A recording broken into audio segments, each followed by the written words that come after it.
ફરીવાર મારી એ જ દલીલ આવશે જે મેં હમણાં આપી હતી.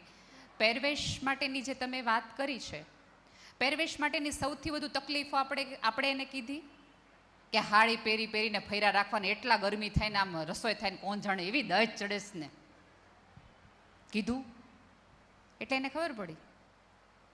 અને બીજું, બહેનોને પણ હજી મારે વિનંતી છે કે પહેરવેશથી તમે ન મહાન થાવ કે વિચારે થાય કે આધુનિક થાવ, તમે તમારા વિચારોથી આધુનિક થાવ, વસ્ત્રોથી નહીં.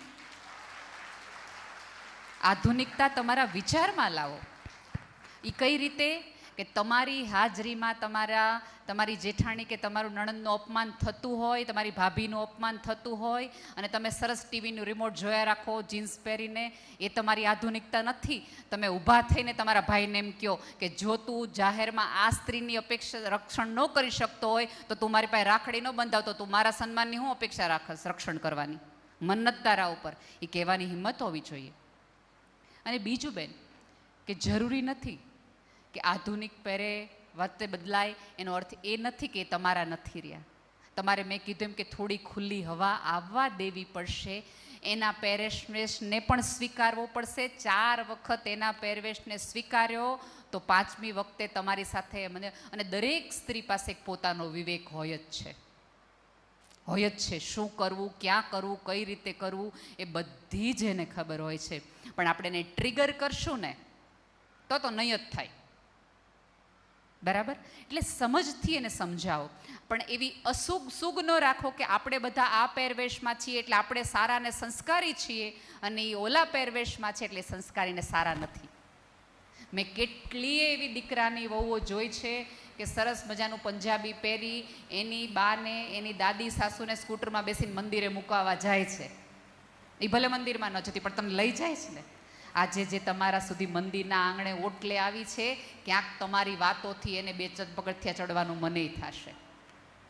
પણ આપણે તો પાછળ બેઠા હોય એટલે શું કહીએ, જો આ ફલાણા ભાઈની દીકરાને બહુ જો કેવું પહેરીને આવે, તું 100 હાઈલી આવે, એટલે ઓલી 3 રોદા જાજા લે. શબ્દોથી જ આ જગતમાં યુદ્ધો થયા છે, માનો કે ન માનો, એ સ્ત્રીના શબ્દોથી. જેટલી કુમાશ અને ભાવ તમારા હૂંફમાં, અને સાહેબ જે દિવસે જગતના સ્ત્રીના અવાજમાંથી હૂંફને પ્રેમ જતો રહેશે ને એ દિવસે રમખાણો ઝાઝા થશે. આ એમની જવાબદારી નથી શું પહેરવું, શું ઓઢવું, ક્યાં જવું, ક્યાં ન જવું. અને આટલું બધું વસ્ત્રોને મહત્વ ના આપો, દેખાવને આટલું બધું મહત્વ ન આપો. આપણને કેવું થાય કે અત્યારે તમે કંઈક પણ થોડાક એક સફેદ વાળ આવે, થોડો કરચલી થાય ને આપણા જીવ મૂંઝાવા પડે ને આપણે દાંત કાઢવાનું બંધ કરી દઈએ ને આપણને એમ ન થાય. તમને ક્યારેય સાંભળ્યું છે કે આ જગતને એક પણ પુરુષને વાળ વયા ગયા હોય, ડિપ્રેશન આવ્યું હોય, એમના પેટ વધી ગયા હોય ને એને ઘરની બહાર નીકળવાનું બંધ કરી દીધું એમ હોય? કોઈ દિવસ નહીં. એમણે એમના શરીરથી બહાર નીકળ્યા એટલે જગતમાં ડંકા વગાડી શક્યા, અને આપણે અરીસાની બહાર ન નીકળ્યા એટલે આ થયું. બરાબર? એના બદલે સારી રીતે જો તમે ઈચ્છતા હો કે બદલાવ તમને જોતો એવો આવે, અને ક્યારેક એવું બને કે આવતા દિવસોમાં એ જ દીકરાની વહુ તમને સરસ રીતે સમજાવશે કે મમ્મી બહુ ઉંમર થઈ ગઈ, તમે સાડી પહેરીને ચાલો છો તો તમે પડી જાઓ છો, બહાર જાઓ ત્યારે સાડી પહેરજો. એ તમારી માટે તમને ગમે એવો તમારી ઉંમરને અનુરૂપનો સરસ મજાનો ડ્રેસ લાવીને તો તમને આપશે.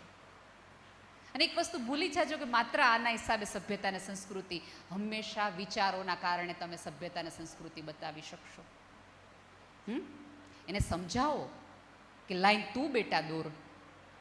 દરેક વખતે રાત્રે 12 વાગે તમારી દીકરીની પાછળ તમે નહીં, હજી કહું છું કે દીકરીઓના મા બાપ હો તો સંતાન માટે સરસ એના પ્રેમાળને હુંફાળ માતા પિતા બનો, ચોકીદાર ન બનો.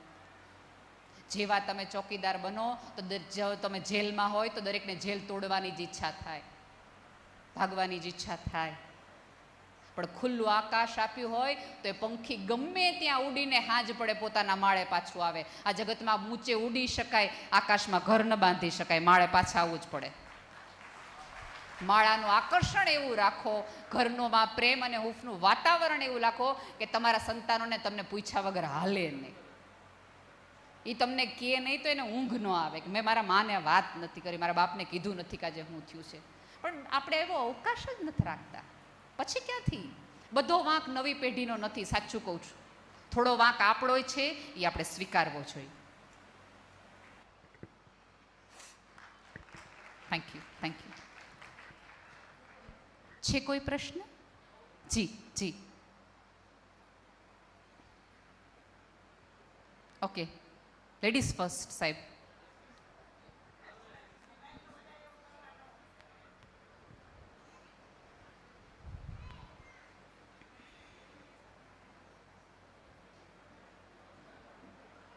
મને સંભળાશે તમારે, બોલો ને. ઓકે, મારો માઇક લઈ લ્યો પછી મને આપી દેજો.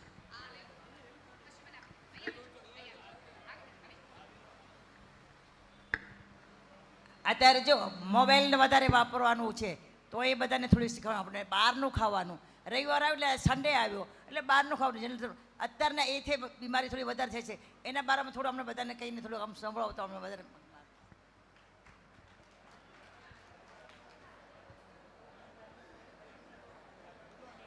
મારા લેક્ચરમાં મેં કીધું કે અત્યારની પેઢી મોબાઈલ શું કામ વધુ વાપરે છે, કારણ કે મોબાઈલની બહાર નીકળે તો તમને સાંભળવા પડે ને તમારા મોઢેથી સારું કંઈ નીકળતું નથી. એટલે એ નક્કી કરે છે કે અજાણ્યા સાથે જ વાતો કરતા રહેવી જોઈએ, અજાણ્યા સાથે જ કર્યા રહેવું જોઈએ. અને બીજું કે એ ગેરસમજણમાંથી નીકળી જાઓ કે નવી પેઢી મોબાઈલ વાપરે છે. અત્યારે ફેમિલી ગ્રુપમાં સૌથી વધુ રોજ સવારે જય Shri Krishna, good night from બધા જ વૃદ્ધો વાપરે છે. દાદાએ તે રાત્રે 1 વાગે ઓનલાઈન હોય છે, બા પણ વિડીયો જોવે છે. ખોટા એ લોકોને બદનામ એમ ન કરો, એ તો હજી કામના સ્થળે ક્યારેક એ બાજુમાં મૂકે છે, આપણે તો સતત કર્યા કરીએ છીએ. તમે ઈચ્છતા હો કે તમારા પેઢી તમે એકબીજા મોબાઈલ સિવાય એકબીજાની સાથે વાત કરી શકો તો તમારી પાસે એવી વાત છે કે જેના કારણે એને તમારામાં રસ પડે. અત્યારે આપણે જ જો આમાં કદાચ 5 ભાઈબંધો ભેગા થાય ને તો ભેગા થઈને હવે વાતો નથી કરતા, ઓલો વિડીયો જોયો કે નહીં, ઓલું સાંભળ્યું કે નહીં, લે હું તને બતાવું, લે હું તને બતાવું. ઓલો એમ કે ને મેં વિડીયો જોયો, પણ ના ના તું મારા મોબાઈલમાં જો. એટલી આપણે મોબાઈલ હવે એ ડે ટુ ડે લિવિંગમાં એટલી હદે પ્રવેશી ગયું છે. અને બીજું એ જ્યારે બાળકો નાના હતા ત્યારે આપણે જમાડતી વખતે એમને મોબાઈલ આપ્યા,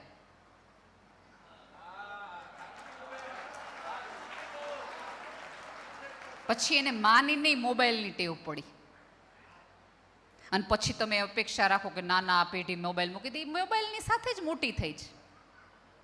એની બદલે તમે જો આપણા દાદીમાં છે એ સરસ વાર્તા કહેતા કહેતા આપણને જમાડતા, અને એટલી રિસ્પેક્ટ આપણે આપણી વાર્તાઓમાં હતી કે આપણે ચાંદાને પણ મામા કહેતા, ચક્કીને માસી કહેતા, નિર્જીવ વસ્તુને આપણે કાકા મામા જેવા સંબંધો સાથે જોડી દેતા. એટલી સરસ તો આપણી પાસે કથાઓ ને વાર્તા હતી. હવે તો અત્યારે શું એ છે કે આપણે મૂકી દઈએ, છોકરો સાંભળ્યા કરે, એની ટેવ જ બાળક. અને આપણે એમાં એક મમ્મીઓ એવું પાછી દલીલ આપે કે એને મોબાઈલ મૂકી દીધો હોય ને તેને એ ગમે એ ખાય ને ખાઈ જાય, એને ખબર ન પડે એટલે જમી લે.